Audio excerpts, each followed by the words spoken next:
अभिव्यक्ति चैनल में आप सभी का स्वागत है। साहित्य पर आधारित इस चैनल में आज के एपिसोड में हम आपका स्वागत करते हैं।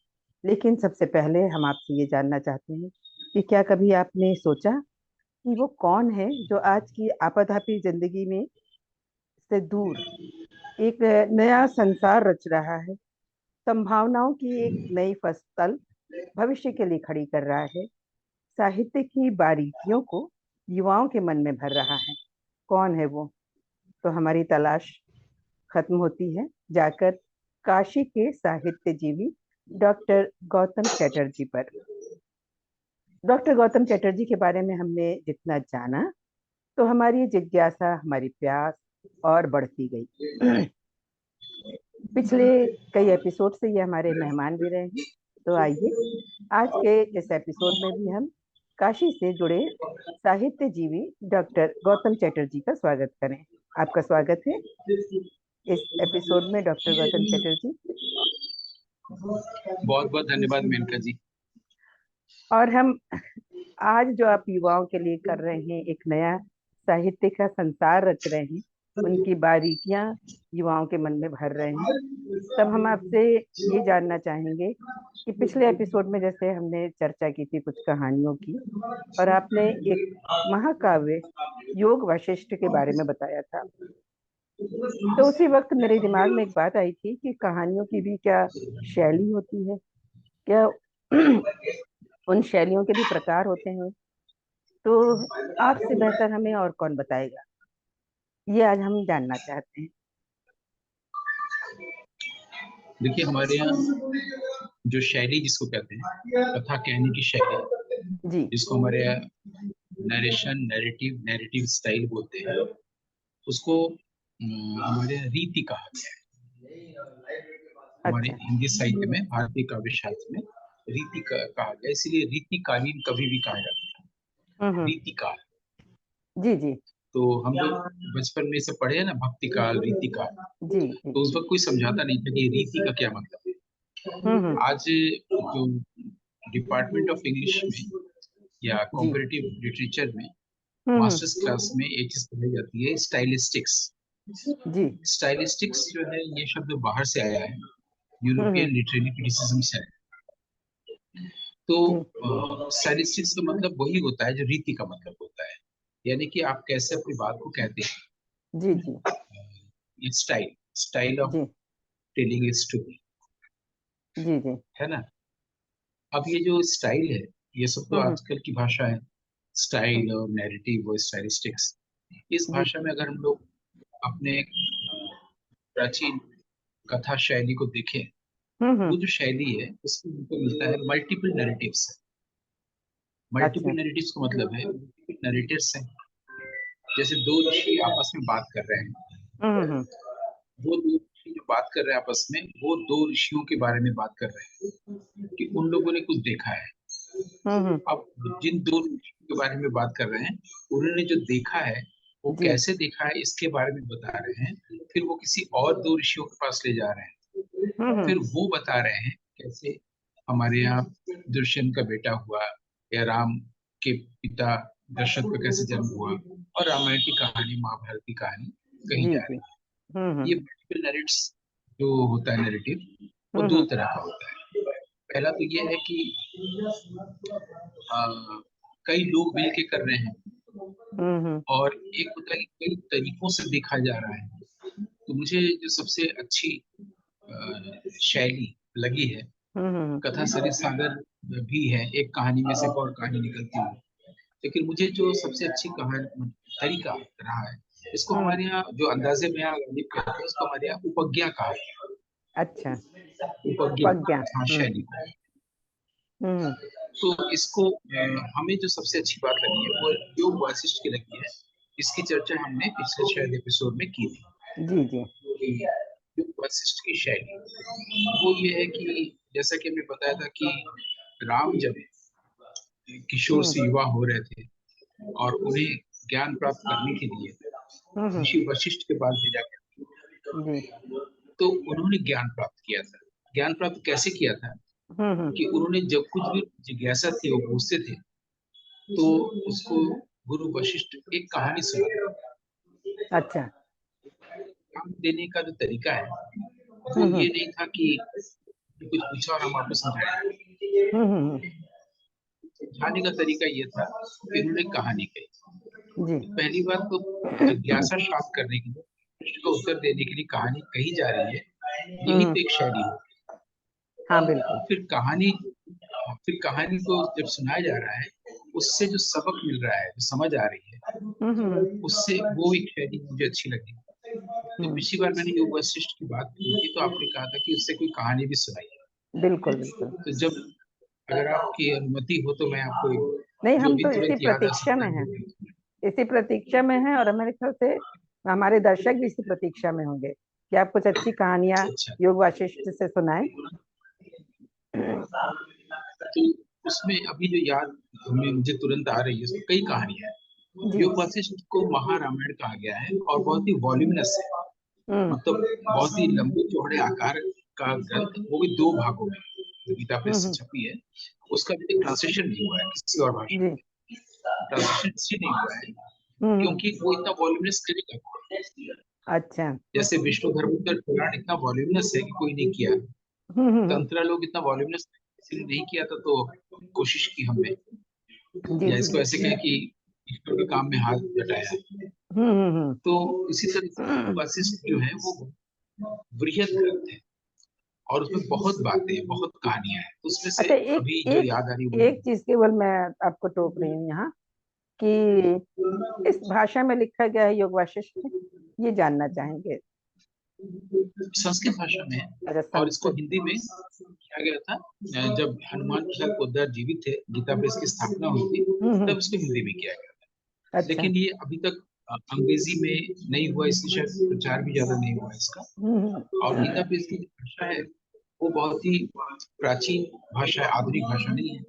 हम्म, आधुनिक भाषा का मतलब है कि जैसे निर्मल वर्मा मुक्ति बोध इन लोग की भाषा में नहीं है, बहुत जी जी। प्राचीन भाषा है। भाषा की भी अपनी शैली होती है, उसकी अपनी शब्दावली होती है। जी तो जी। सब लोग उसको समझ नहीं पाते, हम्म, है ना। तो इसलिए, लेकिन जिसको संस्कृत में रुचि है, या जो ये जानता है कि मूल जो हमारे यहाँ प्राचीन ग्रंथ है और ज्ञान है, हम्म, वो संपदा पूरी संस्कृत में है। जी। तो संस्कृत में वो पढ़ने जाता है, फिर संस्कृत सीखता है। तो मुझे मुझे भी इसीलिए बहुत मन किया कि हम्म, अगर मुझे रविन्द्रनाथ ठाकुर के साहित्य को ओरिजिनल पढ़ना है तो बांग्ला मुझे आनी चाहिए। अगर मुझे वेद को पढ़ना है तो संस्कृत आनी चाहिए। तो बिल्कुल। मैंने संस्कृत में योग वशिष्ठ पढ़ा। तो उस कहानी जो मैं अभी सुनाने जा रहा हूँ हम्म, वो है काशी की कहानी, क्योंकि मैं काशी का हूँ, अच्छा। या इस देह का जन्म काशी में हुआ, हम्म, इसलिए अभी काशी से ही जुड़ी कहानी। एक यहाँ ब्राह्मण थे काशी में, जिनका नाम था गांधी। हम जी। लोग गांधी शब्द से परिचित है, हम्म, हम लोग गांधी शब्द से परिचित है, जी जी। लेकिन ब्राह्मण का नाम था गांधी, न लीजिए। अच्छा। तो वो काशी तो पहले आनंद कानन था ही। हम्म तो इसमें क्या हुआ कि वो अपने एक आश्रम में रहते थे, जहाँ हम्म, उनकी माता जी थी, उनकी पत्नी थी, ऋषि जी। पत्नी। और उनके मन में बहुत दिनों से जानने की इच्छा थी कि हम्म, माया की। तो माया। जब युवक राम ने गुरु वशिष्ठ से पूछा माया, वो अच्छा। कहते माया है। तो हम्म, राम ने पूछा कि गुरु से कि गुरु जी माया क्या है। तो गुरु जी। वशिष्ठ ये कहानी सुना रहे हैं, गांधी की अच्छा कहानी, काशी की। अच्छा। काशी के अच्छा। एक ब्राह्मण हुए। हम्म तो वो रहते थे, तो वो तपस्या करते थे, और उनको एक दिन देवता ने कहा कि तुम्हें एक दिन ये चल जाएगा। ये हम लोग के जीवन में भी होता है, अगर हम लोग थोड़ा सा नोटिस करें तो हम लोग हम्म जो चीज चाहते होते हैं, एक दिन उसका पता चल जाता है। हम लोग को लगता है कि हाँ, ये हम लोग जानना चाहते हैं, कि आप उसी में लगे रहना जी पड़ता है। हमने तपस्या की थी, और उनको ये देवता ने कहा था कि एक दिन पता चल जाएगा कि माया क्या है। जी। तो ये मैं बता रहा था कि हम लोग के जीवन में भी ऐसा संभव है कि हम भी हम्म, तपस्या करें, अगर हम भी कुछ जानना चाहते हैं तो हमें भी देवता आके बता देंगे, और ऐसा जी होता है मेरे जीवन में जब तभी ऐसा होता है। जी जी जी। तो एक दिन वो जैसे कि पहले भी की परंपरा थी हमारे यहाँ कि हम्म, दोपहर के भोजन से पहले बाहर सरोवर में स्नान करके आना। जब जी। सरोवर में उन्होंने डुबकी लगाई, हम्म हम्म जब पहली डुबकी लगाई, तो उन्होंने हम्म। देखा कि उनका देहांत हो गया क्या हो गया? है। उनका देहांत हो गया है। जब डुबकी लगाई तो उन्होंने देखा उनका देहांत हो गया है। अरे, अच्छा। तो फिर उन्होंने देखा कि उनके शव के दो तरफ उनकी माँ, उनकी पत्नी दोनों खूब रो रही है। फिर उसका अंतिम संस्कार किया गया।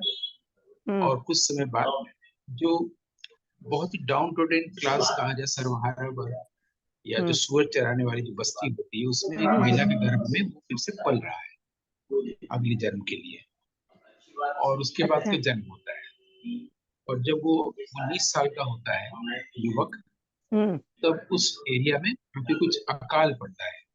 हम्म। और बस्ती के लोग भोजन की तलाश में अपने गांव से बाहर निकलने की कोशिश करते हैं, खोजते हैं। ये हम्म। भी जब गांव की सीमा तक आता है, तो वहां पर हम्म। एक हाथी बैठा रहता है। वो सूंड से अपनी पीठ पर बैठा लेता है। और वो हम्म। जाकर के राजभवन के सामने या राजमहल के पास जाकर हाथी बैठता है। उसको उतारते हैं लोग। वहां देखता है कि बहुत सारी राजकुमारियों जैसी महिलाएं वो हम्म। हाथ में पूरा प्रदीप लेकर के आरती करती हैं उनकी, और उनका राज्याभिषेक हो जाता है उस लड़के का। अच्छा। वो उस राज्य का राजा बने और आराम हाँ। से रहने लगता है। तो एक दिन वो अपनी राजमहल की खिड़की से देखता है कि दूर से उसके जो सुअर चराने वाली बस्ती के लोग वहीं से गुजर रहे हैं। सबको अच्छा। खिड़की से पुकारता है। अच्छा। और उसके बाद आवाज देता है। तो उन लोग को आश्चर्य था कि राजमहल से हम लोग क्यों बुलाया जा रहा हम्म। है, बहुत दूर दूर का रिश्ता है। हाँ। तो खिड़की के पास देखते हैं, अरे ये तो हम लोग की बस्ती का लड़का है। तो अच्छा। वो फिर ऊपर राजमहल में उनको बुलवाता है। हम्म। सारे लोग जो भी 10-12 लोग थे सब आते हैं अंदर। हम्म। और सबको वो अच्छे अच्छे पकवान व्यंजन सब खिलाता हुआ रहता है। हम्म। बोलता है तुम राजा कैसे बन गए? तो बताता है ऐसे ही मैं खाने की खोज में निकला था जब अकाल पड़ा था। हम्म। और उसके बाद ऐसा ऐसा हम्म। हुआ। एक हाथी ने अपनी पीठ पर बैठा लिया, यहाँ लाया। वो हम्म। लोग उसमें राज्याभिषेक के लिए ऐसे युवक खोज रहे थे। और हम्म। हाथी को भेज दिया गया था किसी को ले आने के लिए। जिसको लाएगा उसी का राज्याभिषेक होगा। अच्छा। तब से हम राजा हो गए। अच्छा। तो वो लोग, और आप लोग कैसे हैं, सब हालचाल दिया जा रहा था। हम्म। तो ये देख करके जो परिचारिकाएं होती हैं राजमहल के अंदर, हम्म। हमेशा ऐसी परिचारिकाएं या हम्म। ऐसी कुछ मंथराएं हमेशा हर समाज में होती हैं, जिनको किसी का सुख नहीं देखा जाता, खुशी नहीं देखी जाती। अच्छा। तो उन हाँ। लोगों ने एक दूसरे को बताया कि जो हम लोग का राजा है, ये तो हम्म। दलित है, अच्छा। ये सवर्ण नहीं है, या जिसको कहते हैं ये क्या बोलते हैं उसको, क्षत्रिय नहीं है, जो भी हो ऐसा कुछ हम्म। बोला। और पूरे राज्य में ये खबर फैल गई। ये अच्छा। सुन के वहां के जितने भी क्षत्रिय थे, वो सब लोगों ने एक साथ आत्मदाह किया कि हमारा अ- राजा जो दलित है। अरे। तो उसकी जो जब आत्मदाह किया, तो उसकी दाह सुन के, दाह की तपन से ये हम्म। जो गाधी ब्राह्मण पानी में डुबकी लगाया था, वो बाहर निकला। उस ताप को, उस दाह को फील करके बाहर आया। अच्छा। बाहर आया तो अपने आश्रम में पहुंचा। अच्छा। और आश्रम में पहुंचा तो उसकी माँ, उसकी पत्नी खाने का इंतजार कर रही है, सरोवर में नहा रहे हैं। अच्छा। तो और जब जैसे ही खाना खाने स्टार्ट करने वाला था, तो कोई दूसरे वो ऋषि हम्म। आए। तो हम्म। इनके द्वार पर आए, गादी के हम्म। आश्रम में। तो उन्होंने हम्म। उनको भी घर में बुला लिया और उनको भी अपने साथ खाने को दिया, हम्म। जो हमारे भारतीय परंपरा है। तो सबने खाना खाया। और हम्म। दोनों, जो गाधी और वो जो दूसरे व्यक्ति आए थे, दोनों वही हम्म। विश्राम किया आधा 1 घंटा। फिर हम्म। दोनों लोग विहार पर निकले, संध्या विहार पर। तो हम्म। गाधी ने उस ऋषि से आने का कारण पूछा, उस ब्राह्मण से आने का कारण पूछा, हम्म। आप कौन है, कहाँ से? तो उसने हम्म। बताया कि मैं प्रयाग से आ रहा हूँ, जो आज अच्छा। प्रयागराज है। जी जी जी। तो मैं प्रयाग से आ रहा हूँ हम्म। फलाने एक राज्य में, ये हम्म। जानने पर कि वो वहाँ का राजा जो है वो क्षत्रिय नहीं है, दलित है। वहाँ के हम्म। क्षत्रियों ने आत्मदाह किया है। तो उसका हम्म। अंत, कुछ काम मैंने प्रयाग में कर लिया, बाकी काम आप काशी में करें। यही आपके पास चीज लेके मैं आया। बस अच्छा। कहानी इतनी अरे। अरे।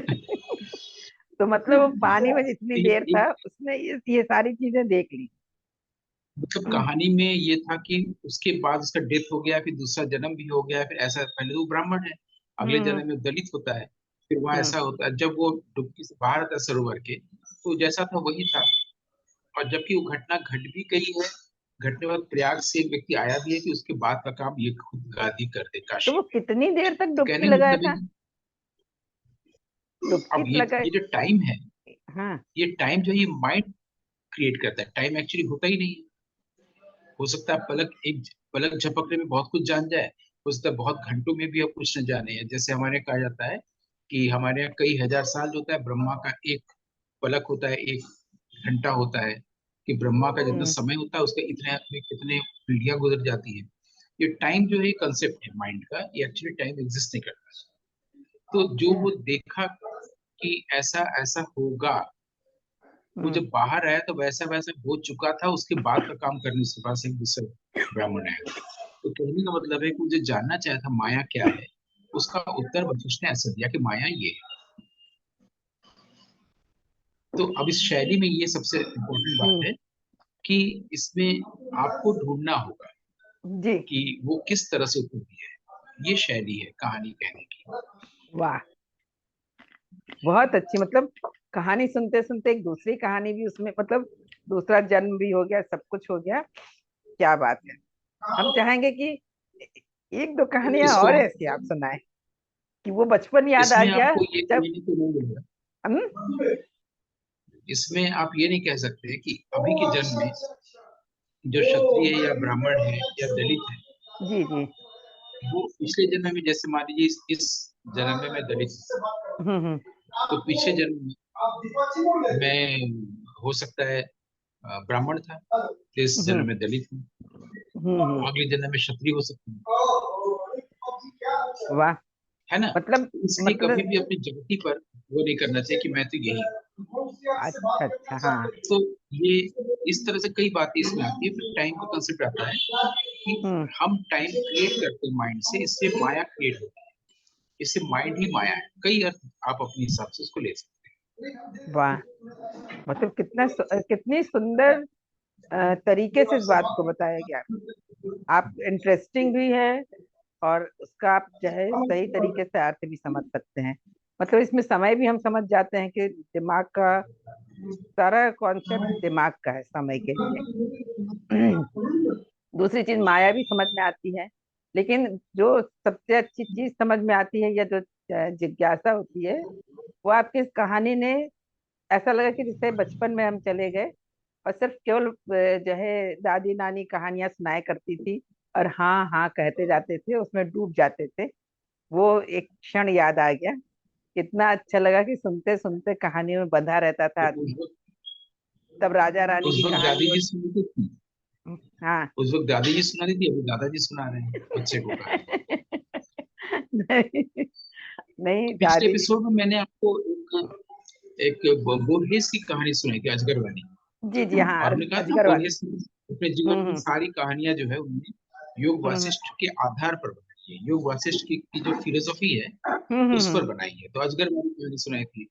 फिर एक मैंने जुआंगसू का की कहानी सुनाई थी, हम्म। कि हम्म। चाइनीज एक व्यक्ति था, उसका नाम था जुआंगसू। तो जी। उसने सपना देखा कि वो तितली हो गया है।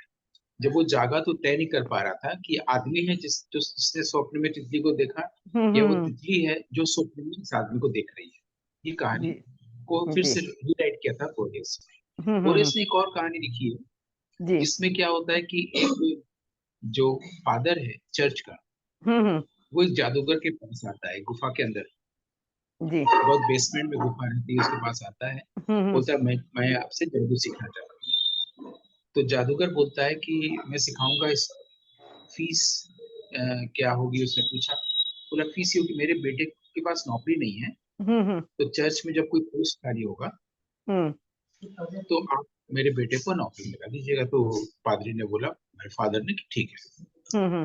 तो ये सुन के जादूगर ने एक बुढ़िया से कहा कि जाओ इसके लिए दलिया ले आओ बना के। हम्म। तो वो एक सीढ़ी पे कहीं दलिया बनाने लेके चले गए। हम्म। अब ये उनको सिखाने लगे मैजिक, वो हम्म। मैजिशियन जो सिखा रहा था। हम्म। तब तक कुछ समय बाद, कुछ साल बाद, जी। वो चर्च से कोई आदमी आया, कोई हरकारा आया मैसेंजर, हम्म।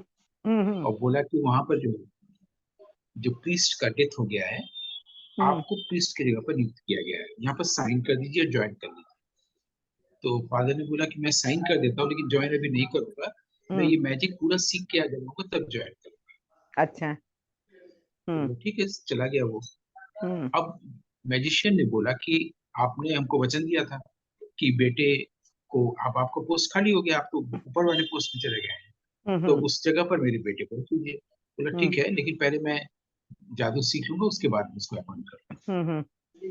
फिर चलता रहा, कई साल गुजर गए। फिर एक हम्म। बार चर्च से कोई कोई मैसेंजर आया, हम्म। तो बोला फिर से ऊपर वाला जो पोस्ट होता है, हम्म। उस पर किसी का डेथ हो गया, उसको उस पोस्ट पर रख दिया गया। अच्छा। ये साइन कर दिया। बोला कि ठीक है, मैं ज्वाइन करूंगा, जादू सीख के जब आऊंगा कल।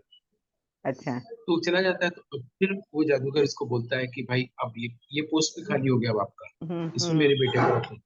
हम्म। बोलता है नहीं, पहले हम ये मैजिक सीख ले। फिर कई जी। साल गुजर जाता है, फिर जो सबसे ऊपर वाला पोस्ट होता है पोप का, वहां हम्म। भी पोप का डेथ हो जाता है और उनको पोप बना दिया जाता है। अच्छा। मैसेंजर आता है, तो फिर सही करता है, फिर ये बोलता है हम्म। कि मैं ज्वाइन बाद में करूंगा, पहले मैजिक सीख लो। हम्म। तो जब फिर मैजिशियन बोलता है कि फिर एक पोस्ट खाली हो गया आपका, हम्म। तो अब तो मेरे बेटे को रख लीजिए। बोला कि अभी नहीं, पहले हम्म। मैं पूरा सीख लूंगा तब। तो जी। मैजिशियन बोला लगता है अब इसके दलिया खाने का समय आ गया है।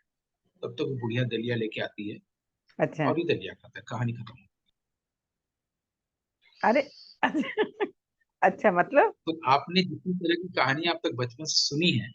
कहानियां सुनने की जो आदत है, उससे बिल्कुल अलग कहानी आपको लग रही कि नहीं? हाँ, अलग लग रही ना। क्योंकि अभी तो हम ये इंतजार पूरी में थे कि क्या होगा। ये है ना। हाँ, ये बोर्हेस की कहानी है। ये पूरी अच्छा। कहानी एक गादी वाली कहानी का ही एक दूसरा रूपांतर है। जैसे उसको पता अच्छा। चला अच्छा। हाँ कि हाँ टाइम हाँ। क्या होता है, हाँ हाँ। पास्ट प्रेजेंट फ्यूचर क्या होता है, माया क्या होता है। इसमें भी सेम चीज है। वो दलिया लाने वो बुढ़िया तब गई थी जब ये आया था सीखने, और दलिया हम्म। लेके अब आई जबकि इतनी घटनाएं घट गई। तो टाइम कहाँ पर है, माया क्या है, इसे पता चल जाता है अच्छा। हाँ हाँ। संसार में। कई बार आप देखिएगा कि जब आप हम्म। पूजा कर रहे हैं और कुछ मंत्र जप कर रहे हैं, तो हम्म। जब आपका मंत्र पर ध्यान, तब तो खूब समय लग रहा है। अगर आप कुछ सोचने लगे तो सारा मंत्र पढ़ना हो भी गया। कई बार आपको लगता है कि 2 मिनट 2 घंटे के बराबर है, कई बार 2 घंटा 2 मिनट जैसा लगता है। तो ये हम्म। जो टाइम का कॉन्सेप्ट है, ये पूरा माइंड का है और ये माया है, ये बताने के लिए। ये संसार अच्छा। जो है, ये सिर्फ जो है ड्रीम है, और ये अनरियल है। इस बात को बताने के लिए ये सारी चीजें वशिष्ठ राम को सिखाया है। राम ने पूछा कि माया क्या है, हम्म। राम ने कहा कि ड्रीम क्या है, राम ने कहा कि ये अनरियल वर्ल्ड अनरियल कैसे है। तो हम्म। वशिष्ठ ने कहानी सुनी। जैसे हम्म। वशिष्ठ ने एक और कहानी सुनाई जी। कि एक शून्य नाम का एक शहर था, शून्य। जिसमें शून्य, जिसमें अच्छा। 3 राजकुमारियां रहती थी। हम्म। ठीक है, जिसमें से एक राजकुमारी का अभी जन्म ही नहीं हुआ था, हम्म। दूसरी राजकुमारी भ्रूण में ही मर गई थी, और तीसरी राजकुमारी का भी जन्म होना था। अरे, तो तीनों ही इसमें कहाँ जन्म एक हुआ? इसमें आप खरीद सुनिए। हाँ। ये एक वृद्धा, एक दादी दादी जो है छोटे बच्चे को एक कहानी सुना रही है, जी। जिसको वशिष्ठ राम को सुना रही है। ये वशिष्ठ। अब अच्छा। तीनों राजकुमारियां राजकुमार की तलाश में बाहर निकली, राजमहल के बाहर, और हम्म। चलते गई तो 3 जंगल। हम्म। एक जंगल जो बना ही नहीं था, एक जंगल जो अभी बनना था, और तीसरा जिस जंगल में एक भी पेड़ नहीं था। तीनों राजकुमारियों ने उस जंगल का आनंद लिया, फिर आगे बढ़ी। 3 नदियां आई। एक हम्म। नदी अभी बनी ही नहीं थी, हम्म। एक नदी अभी बनने वाली थी, जी। और एक में सिर्फ बालू था। तीनों राजकुमारियों ने उस जिसमें बालू की नदी थी उसको खूब अच्छे से नहाया, फ्रेश हुआ। और अब उनको भूख लगी, तो उन्होंने अच्छा। देखा कि एक हवेली है। हम्म। उसके पास वो लोग गई। जैसे ही उन्होंने हवेली को छुआ नॉक करने के लिए, पूरा हवेली ढह गया, अरे। और वहां कुछ नहीं बचा। वहां पर एक हांडी रखी थी, हाँ। और हांडी भी गिर गई। हांडी का टुकड़ा था जिसमें एक चावल था। तीनों ने हम्म। उसमें से हांडी में खूब अच्छे से चावल बनाए, खुद भी खाया और सबको खिलाया। ये कहानी। अच्छा। तो ये इस। वशिष्ठ ने राम को बताया कि हाँ। जैसे ये कहानी आपको बिल्कुल लग रहा है कि इसका क्या मतलब है, संसार भी ऐसा ही है, इसका क्या मतलब है, कोई मतलब ही नहीं। और अच्छा। मैंने इस कहानी पर मैंने हम्म। फिल्म बनाई, हम्म। और इसका नाम दिया वाइट ड्रीम्स। और हम्म। तीनों राजकुमारी की जगह पर तीन राजकुमार बना दिए बस। और उसमें तीन राजकुमारी भी दिखाई। हालांकि फिल्म में लोगों को लग सकता है कि तीन युवक हैं, तीन युवतियां हैं, लेकिन युवक दो ही क्यों है, तीसरा कहाँ है? शायद कॉमन सेंस की बात है, तीसरा ही कहानी सुना है उसमें। जो नरेटर हम्म है वो तीसरा है। ये व्हाइट ड्रीम्स है, फिल्म फेस्टिवल में ये नॉमिनेट भी हुई है हमारी, हम्म व्हाइट ड्रीम्स नाम से। इसकी हम्म। शूटिंग वगैरह हम लोगों ने की थी बॉम्बे में, फिल्म स्टूडियो में। अच्छा तो अच्छा। और जो वो जो गाधी वाली जो ब्राह्मण वाली कहानी है उस पर हम हम्म। प्ले कर चुके हैं। और अच्छा अनुबंध नाम से 99 में नागरी नाटक मंडली बनारस अच्छा अच्छा। उस हम्म कहानी पर प्ले किए हैं। और हम्म। इस कहानी पर हम फिल्म, वो अच्छा अवेलेबल है YouTube। अच्छा अच्छा। नहीं, ये फिल्म तो हमने जो आपने बताई, वो फिल्म मैंने देखी है आपकी, व्हाइट वाइट ड्रीम्स। ड्रीम्स। हाँ, वाइट ड्रीम्स तो मैंने देखी है। पर ये जो है, इसको कहानी के रूप में भी सुन के अच्छा लगा पता, अच्छा इन द सेंस कि बिल्कुल अलग हटके है। और इसमें फिल्म में भी अच्छा आपने लगता पूछा है कि शैली, तो मैंने शैली समझाई। हाँ, शैली। हाँ, तो ये बताइए कि योग वाशिष्ठ की जो शैली थी, वो सारी कहानियों में एक सी ही है या अलग अलग है? नहीं, अलग अलग कहानियां तो हैं, लेकिन उनकी हम्म शैलियां जो हैं वो अलग अलग हैं। जो बात बतानी है उसके अनुसार, ज्ञान क्या है तो एक कहानी है, माया क्या है तो एक कहानी है, हम्म। संसार क्या है तो एक कहानी है, प्रेम अच्छा। क्या है तो एक कहानी है, स्त्री पुरुष संबंध क्या है तो एक कहानी है, हम्म। ईश्वर क्या है तो एक कहानी है, जी जी। क्या है तो एक कहानी है। इसमें सब चीजों में इस हम्म। तरह से वशिष्ठ राम को ज्ञान। अच्छा। और मुझे बहुत अफसोस है इस बात का, और आश्चर्य हम्म भी है कि इसकी कहानी को पढ़ा ही नहीं गया है। और ये हम्म। महारामायण है, इतना इतना अच्छे अच्छे ज्ञान की पुस्तक है हमारे यहाँ, जी जी। लेकिन इसका न तो प्रचार हुआ है, न तो हमने युग वाशिष्ठ की कहानियों पर सीरीज हम्म सोचा था फिल्म बनाएंगे, शायद बनाए भी आगे, हम्म हम्म। ताकि लोगों को पता चले कि हमारे नहीं यहाँ ये भी है। नहीं, जैसे कि जब हम पिछले कुछ एपिसोड्स में आपसे जब बात कर रहे थे, या फिल्मों पे जब हमने चर्चा की थी, तब भी आपने बताया था कि हाँ, जैसे समीक्षा की ही बात जब हो रही थी कि फिल्म क्रिटिसिज्म कैसे लिखा जाए, तो आपने कहा कि हाँ, एक सब्जेक्ट जैसा प्रेस्क्राइब्ड है, या अभिनव गुप्त संस्था वहाँ बनारस में बना दी गई है, और नाटक को भी प्रमोट किया जा रहा है, प्लेस कैसे करने चाहिए। और उसमें मतलब आपके थ्रू ही हम जान सके, और आपका योगदान तो खैर है ही है। तो क्या योग वाशिष्ठ के लिए कभी किसी ने इस तरीके का कोई प्रयास ही नहीं किया? ना तो ये किसी जो है कोर्स में प्रेस्क्राइब्ड होती है, ना मेरे ख्याल से ज्यादातर टीचर्स भी नहीं जानते होंगे इस महाकाव्य के बारे में, क्योंकि मैंने तो अभी तक किसी टीचर के मुंह से योग वाशिष्ठ ये महाकाव्य और इसमें स्टोरीज हैं ऐसा सुना ही नहीं। बिल्कुल। तो एक्चुअली वेद के ज्ञान को लोगों तक पहुंचाने के लिए बहुत सारे हमारे यहाँ स्ट्रीम्स ऑफ नॉलेज बने थे, जिसमें से एक ये भी है, लेकिन इसके बारे में लोग जानते नहीं है।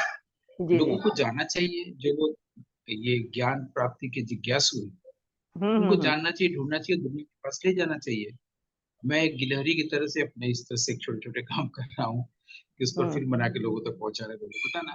हो सकता है आने वाले दिनों में जब लोग जानेंगे तो रामायण महाभारत पढ़ते हैं तो ये भी पढ़ेंगे। नहीं, मेरा प्रश्न ये था कि जिस तरीके से बड़ी बड़ी मतलब बनारस हिंदू यूनिवर्सिटी तो एक बहुत बड़ी संस्था है, या और भी यूनिवर्सिटीज जो है इंडिया में या अब्रॉड में भी हैं, जैसे आपने बताया कि बोर्हेस ने योग वाशिष्ठ पढ़ा, तो उसी तरीके से एटलीस्ट इंडिया में जो इंस्टीट्यूशंस हैं, तो वो क्या इस दिशा में प्रयास नहीं करते हैं, या गवर्नमेंट में भी कोई ऐसा नहीं है जो इस और ध्यान दे कि जो हमारे वेद हैं, साहित्य हैं, उपनिषद हैं, या इस तरीके के जो ग्रंथ हैं जो योग्य बहुत व्यक्ति वैल्यूएबल हैं और उनको पढ़ना चाहिए, उसके लिए कोई प्रयास नहीं होता है? योग्य व्यक्ति जब योग्य पदों तक पहुंचेंगे तो जी प्रयास जी। करेंगे। हाँ, ये बात तो आपने यही बिल्कुल कह सही सकते कही। हैं। ये भारतीय दर्शन हमारे यहाँ विभाग है, दर्शन विभाग है काशी विश्वविद्यालय में। हम्म। वहां पर भारतीय दर्शन के जो विद्वान होंगे, प्रोफेसर होंगे, वो लोगों ने नाम सुना होगा किसी से बस, लेकिन वो हम्म क्यों प्रयास करें जानने का हम्म कि उसमें क्या है लोगों का। वो सिर्फ एक विद्वान होता है, जिज्ञासु होता है, जिसे कुछ चाहिए नहीं होता संसार से। हम्म। ना नेम फेम चाहिए होता है, ना पैसा चाहिए होता, कुछ भी चाहिए नहीं होता है। वो जी जी। आग्रही होता है ज्ञान का। ऐसा व्यक्ति बढ़ते, पहले हमारे यहाँ ऐसे ही लोग थे, और वो हम्म उसकी संख्या कम होती चली गई है। हम्म। अब बिल्कुल नहीं दिखता है, न किसी को इसकी तरफ चिंता है, न ध्यान है। आखिर ध्यान दे के लाभ क्या होगा इससे? योग वासिष्ठ हम जान जाएंगे तो क्या होगा, ज्ञान प्राप्त कर लेंगे तो क्या होगा, मोक्ष मिल जाएगा तो क्या होगा, ईश्वर प्राप्त करेंगे तो क्या होगा। हाँ, हम्म पैसा मिलेगा तो ये होगा, नाम होगा तो ये होगा। जब उसकी जगह किसी कुछ और ने ले ली है, ये हम्म तो वही होगा ना जो मुमुक्षु होगा, ज्ञान का, जो चाहता है हम्म। जानना कुछ नई चीज, वही बिल्कुल। जानेगा। नहीं, आपकी एक बात यही मुझे है। बहुत अच्छी लगी कि जो आपने कहा कि अगर योग्य व्यक्ति पहुंचेगा योग्य जो है पोस्ट पे, तब वो कुछ निश्चित। प्रयास करेगा। तो जो ये फिल्म आई उसका मुझे याद आ गया डायलॉग। ट्वेल्थ फेल एक फिल्म आई है। फिल्म अब पता नहीं ज्यादा वो चली हो या ना चली हो, पर फिल्म का एक डायलॉग ये भी है कि उसमें जो बच्चा है जो बाद में आईएएस बनता है, वो एक कहता है कि मुझे ये समझ में आया कि अगर योग्य व्यक्ति के हाथ में पावर जाए तो वो उसका सही उपयोग करता है, तब वो जो समाज की भी रक्षा करता है और पूरी सोसाइटी की भी, देश की भी रक्षा रक्षा करता है। तो ये बात मुझे बड़ी अच्छी लगी आपकी कि ये, और मैंने देखा भी है कि योग्य व्यक्ति वहां तक पहुंच नहीं पाते हैं, और जो योग्य हैं उनकी तरफ लोगों का जो ज्यादा है, वही आपने जो बात कही ना कि पैसे मिलेंगे तो ये होगा वो होगा, मेन मेन ये है। तो तो हम तो ये चाह रहे थे कि अब हमारे पास समय जो है जरूर कम हो गया है, नहीं तो कहानियां सुनते तो ऐसा लगता है कि खूब देर तक कहानियां सुनते रहो, इतनी अच्छी अच्छी कहानियां जो आपने सुनाई। तो सचमुच हमारे दर्शकों ने भी बहुत आनंद लिया होगा। लेकिन हाँ, एक गुजारिश जरूर हम अपने दर्शकों से कहेंगे कि हम तो एक कहना चाहिए साधन मात्र हैं। डॉक्टर गौतम चटर्जी हमारे बीच में है, इतने बड़े साहित्यकार विद्वान, आप इनका लाभ उठाएं।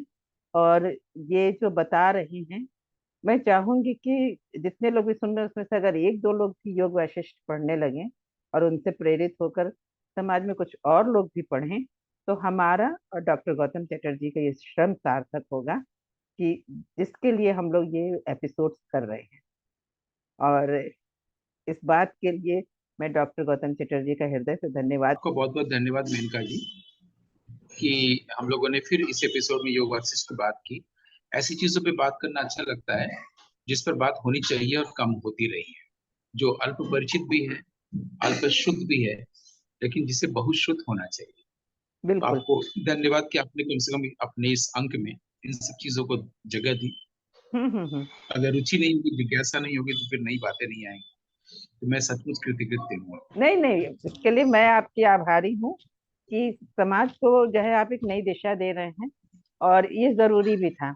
कुछ कोई तो ऐसा हो जो इनिशिएटिव ले, और जो है जो समाज में लोग नहीं जानते, इतनी वैल्यूएबल चीजें हमारे पास हैं और हम लोग नहीं जान रहे हैं, नहीं पढ़ रहे हैं, तो उसकी ओर लोगों का ध्यान जाए। तो आपका सचमुच हृदय से बहुत बहुत धन्यवाद।